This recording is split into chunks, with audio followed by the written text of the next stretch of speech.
Assalamualaikum warahmatullahi wabarakatuh. Perkenalkan, saya Eli Haryanti dengan NIM 8602266035 dari program studi PGSD UT Malang Salut Pacitan. Pada hari ini, Minggu 2 November 2025, saya akan melakukan sebuah kegiatan praktikum IPA dengan judul Struktur Sistem Pencernaan. Tujuan dari kegiatan praktikum adalah supaya dapat mengurutkan bagian dari sistem pencernaan. Alat dan bahannya adalah gambar sistem pencernaan dan alat tulis. Baiklah, langsung saja kita ke penjelasan dari struktur sistem pencernaan. Yang pertama ada mulut yang terdiri dari gigi, lidah, dan air ludah. Mulut berfungsi sebagai tempat masuknya makanan dan dimulainya proses pencernaan. Ini karena di dalam mulut terjadi pencernaan secara mekanik oleh gigi dan pencernaan kimiawi oleh enzim amilase.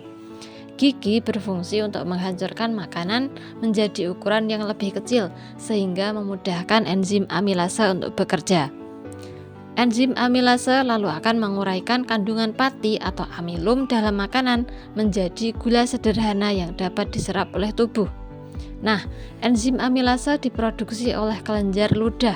Selain itu, di mulut juga ada lidah yang akan mengaduk makanan sehingga bisa bercampur dengan enzim amilase.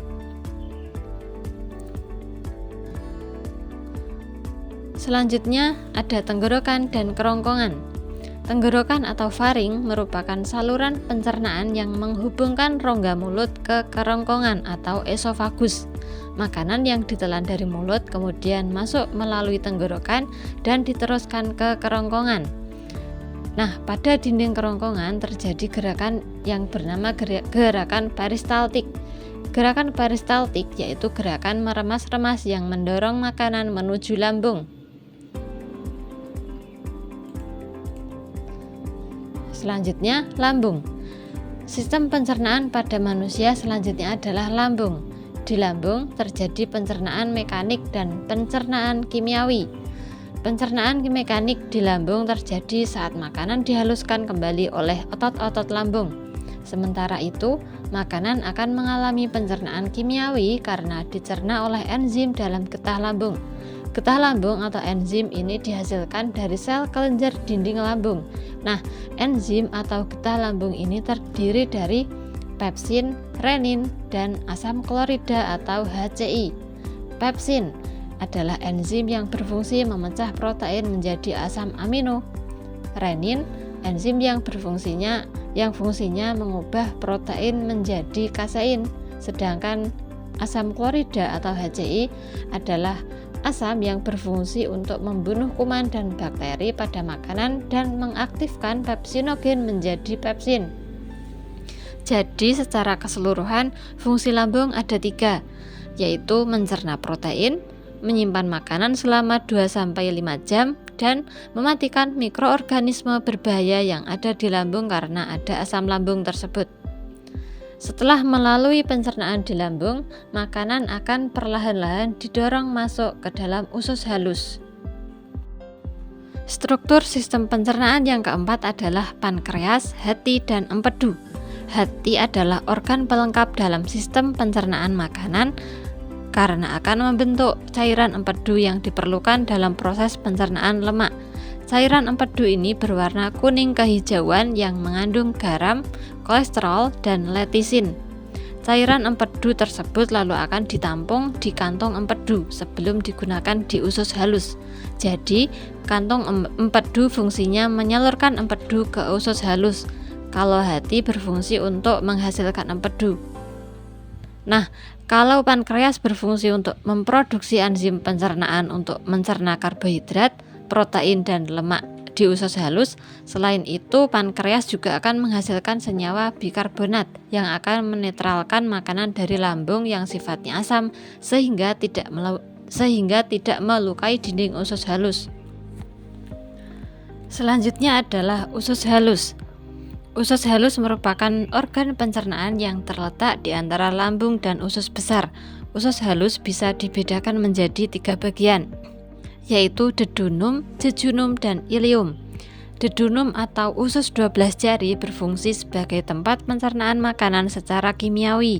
Caranya, makanan dari lambung yang masuk ke dedunum akan dinetralkan dulu oleh senyawa bikarbonat dari pankreas, lalu lanjut dicerna menggunakan enzim amilase, lipase, dan tripsin dari pankreas, serta enzim maltase yang dihasilkan usus halus itu sendiri.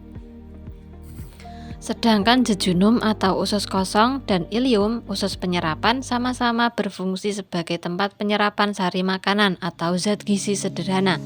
Makanya strukturnya dipenuhi oleh villi atau jonjot usus yang berfungsi memperluas area penyerapan sari makanan. Selanjutnya ada usus besar. Usus besar adalah organ pencernaan yang terhubung dengan usus halus. Sisa makanan yang tidak bisa dicerna dan diserap tubuh lalu akan diteruskan ke usus besar.